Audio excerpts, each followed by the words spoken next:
I'm Mia, 28 years old. I married Oliver 5 years ago. We don't have children yet because of our busy work lives. Oliver and I met through a friend's introduction and we hit it off right away. Half a year later, we got married. Oliver works as a salaryman for a local company. The company isn't very large, so Oliver's salary is moderate. As for our home, my father-in-law spontaneously bought us a luxurious high-rise apartment when we got married. Unfortunately, he passed away suddenly from a heart attack, and Oliver suggested to his mother, my mother-in-law, that she should move in with us. One day, Oliver came home from work to find mother-in-law at our place. He exclaimed joyfully, "Living with Mom? Yes, here's my paycheck." It was payday at Oliver's company, so he happily handed the pay stub to mother-in-law. Mother-in-law accepted the pay stub with polite gratitude. Eventually, mother-in-law moved into the high-rise apartment and Oliver's days seemed to become filled with joy as they started living together. About 3 months after our marriage, I noticed something. Mother-in-law was incredibly obsessed with cleanliness to the point of being a neat freak. If a speck of dust fell on the dining table, she would be so upset that she would stop eating, and this happened more than once. If there was even one hair in the bathtub, it would cause a commotion and she would demand that the water be completely replaced. At first, I was puzzled by mother-in-law's obsession with cleanliness, but now I have gotten used to it. And I know what to be careful about, so I feel more at ease. Mother-in-law is very strict with me but very kind to my husband Oliver.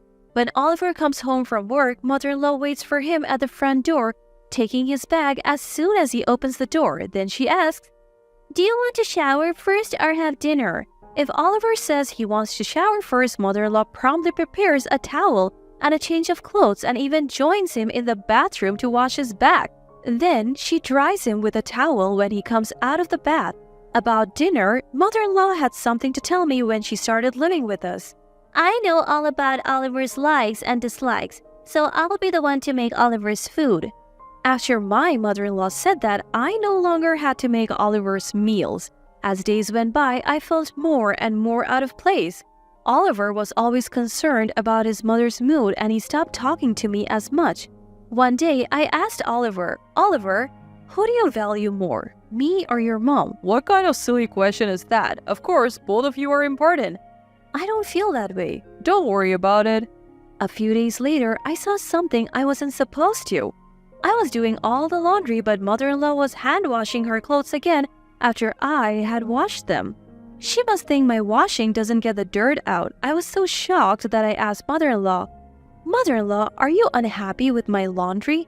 "Oh, you saw me? It's not that I am dissatisfied, but I prefer to wash them myself." "Then can you put your laundry in a separate basket next time? I won't touch anything in that basket." My, what an impertinent daughter-in-law. Oliver must feel so sorry to have you as a wife. Why would he feel sorry? Please explain clearly. Enough of this. I don't want to talk to a daughter-in-law like you. I understand. That night, I planned to talk to Oliver about mother-in-law when he got home, but as usual, mother-in-law was waiting at the entrance and they went straight to the shower together. In the bathroom, I heard mother-in-law talking excitedly, probably bad-mouthing me. Oliver came out, glanced at me but said nothing and had dinner with his mother. After dinner, as soon as Oliver and I went into the bedroom, he burst out, "Mia, I heard you said terrible things to Mom. Why are you bullying her?" I never said anything terrible and I am not bullying her. Mom was crying earlier. She said you were bullying her. Oliver, you only believe what mother-in-law says, not me. Hey, don't get cheeky. I believe Mom. If you don't want to live with her, you should leave. At that moment, I felt that our marriage was a failure. And I was thinking of getting divorced if something triggered it. No, I was waiting for something to trigger it. About a month later, I was cleaning the room one morning. As I was cleaning around the bed, I found a lot of trash. I was puzzled but removed it. That's when it happened. I felt someone's presence and looked towards the door to see mother-in-law standing there. She must have been watching how I cleaned. Sure enough, mother-in-law started, "Your cleaning just makes the room dirtier and you seem to ignore what's under the bed." I hadn't really paid attention to what was under the bed, so when I looked, there was a mess of trash. The sort that we wouldn't normally use. I picked up one of the trash and showed it to mother-in-law asking, Mother-in-law, what is this trash? We don't have this kind of trash in our house. Mother-in-law responded with an angry face. What's with that tone? It's like you're accusing me of bringing that trash in from outside and throwing it under the bed. I was, indeed, thinking that it was exactly like that, but without evidence, I couldn't say it out loud. I'm not accusing you, I'm just saying that I found trash that I haven't seen before. You are always so defiant. Can't you simply apologize for not cleaning properly? I don't think I need to apologize that much. Oh, how dreadful. A daughter-in-law defying her mother-in-law. The world is coming to an end. I'm not defying you. If I were Oliver, I would kick out a daughter-in-law like you. Poor Oliver. At that moment, I was so glad to hear those words which I had been waiting for. Understood. I'll do as mother-in-law says. I'll leave now. Mother-in-law seemed a bit surprised by those words. I continued, since I'm a terrible wife for Oliver, I'll divorce him. Mother-in-law said with a pleased face, Oh, really? That's too bad. Oliver will miss you. I guess so, but I feel relieved. That's when I decided to divorce Oliver. That night, when Oliver came home from work, he and mother-in-law were whispering in the bathroom as usual. When Oliver came out, he said to me, I heard from Mom that you want to divorce me. I don't mind, but are you sure? You don't love me. I can't live with you anymore. Alright, I understand. I'll take care of all the divorce procedures. For some reason, Oliver wanted to finish the process quickly. You don't have to worry, I won't demand alimony. That's a given. That's my line. The next day, I packed my belongings and left the luxurious high-rise apartment. Thinking back, my mother-in-law and husband were conspiring to kick me out of the upscale apartment. They must both be satisfied. I visited a friend from college after being kicked out. Amy glanced at my luggage and said, Mia, did you leave your house? You caught me. I could tell right away by your luggage. My friend was still single, so I asked to stay for a while. Sorry, but can I stay here for a bit? Of course, you can stay as long as you want. Thank you. I truly felt the importance of having a best friend. Since she helped me when I was in trouble, I made a mental promise to help Amy if she ever needed it. The following week, I had to go to the high-rise apartment.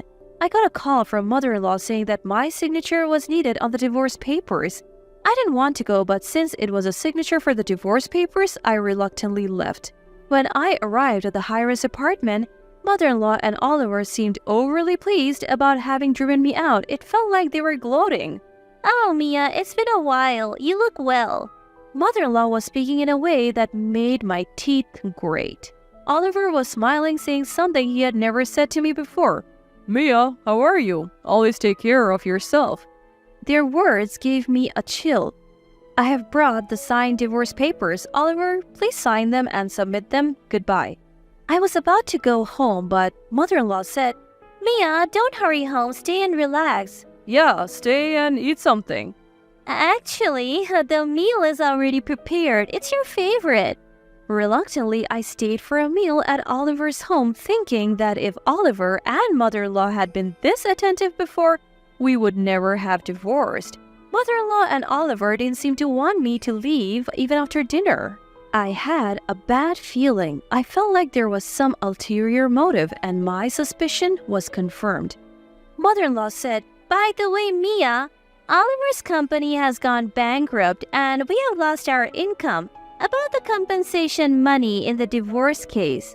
I felt like I understood the reason for today's unusual kindness when mother-in-law mentioned the compensation money in the divorce. We agreed to waive the compensation money in the divorce case, didn't we? I didn't say that. I didn't hear that conversation either. No, you definitely said it when I said I wouldn't claim the compensation money in the divorce. Oliver said it was obvious, and that was his line. I don't know what you're talking about. Do you have evidence? I thought these two are no good.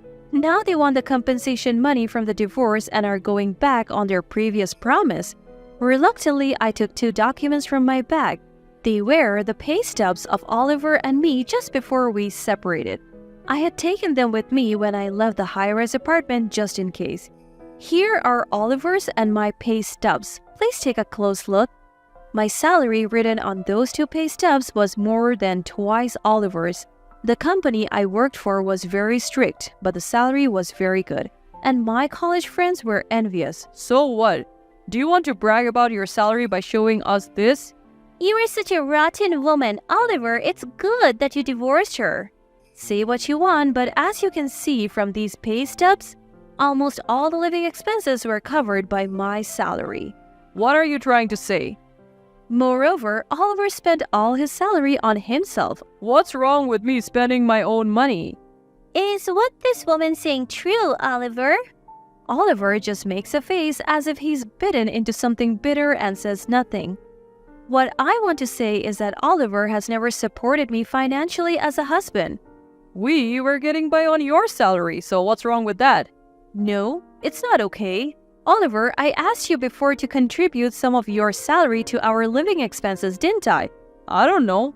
That's right. Just like now, Oliver pretended not to know. Oliver, answer properly. If you respond like that, you will lose to this woman. And there's one more thing, probably something even mother-in-law doesn't know. What is it? Tell me. Oliver has a large debt from payday loans and the like, right?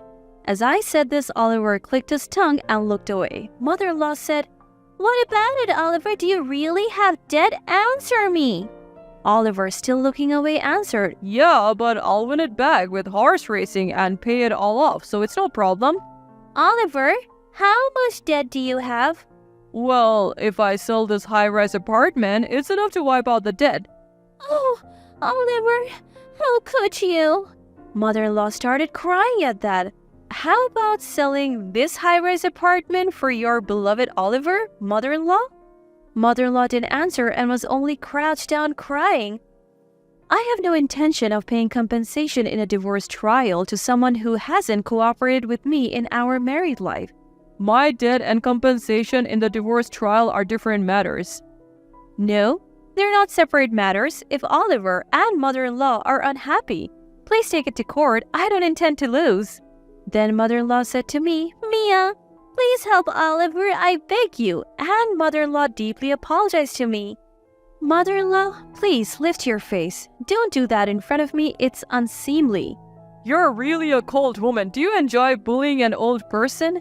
I am not bullying mother-in-law. I'm just telling the truth. Just leave. Don't ever come back here again. I said to Oliver with a faint smile, Even without being told, I have no intention of coming back here again. Besides, I might have to sell this high-rise apartment to pay off the debt.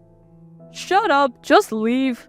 Oliver said excitedly, and I went home as if fleeing. After about 2 months had passed, Oliver's high-rise apartment was put up for sale as expected, and it seemed a buyer had been found. Mother-in-law and Oliver moved to an apartment near the high-rise building. Mother-in-law worked as a cleaner at a nearby hotel, and Oliver found a job at a nearby transport company, working hard every day. I found out thanks to my friend who checked for me. Now, I'm working hard, of course, but I have found another passion. I met a wonderful man at a coffee shop after work. He is very kind and always listens to my opinions fully. But this time, I'm not planning to get married easily. Having failed in marriage with Oliver, I'm thinking about carefully assessing my partner before marrying again. That said, we have been seeing each other almost every day recently. Meeting with him daily feels like it's recharging my energy for work. Today, since both of us have a day off from work, we are planning to visit the model room of a high-rise apartment.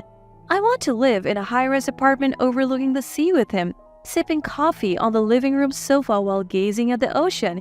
He says he wants to see the sunrise every day, and someday, I think I would like to have a baby with him.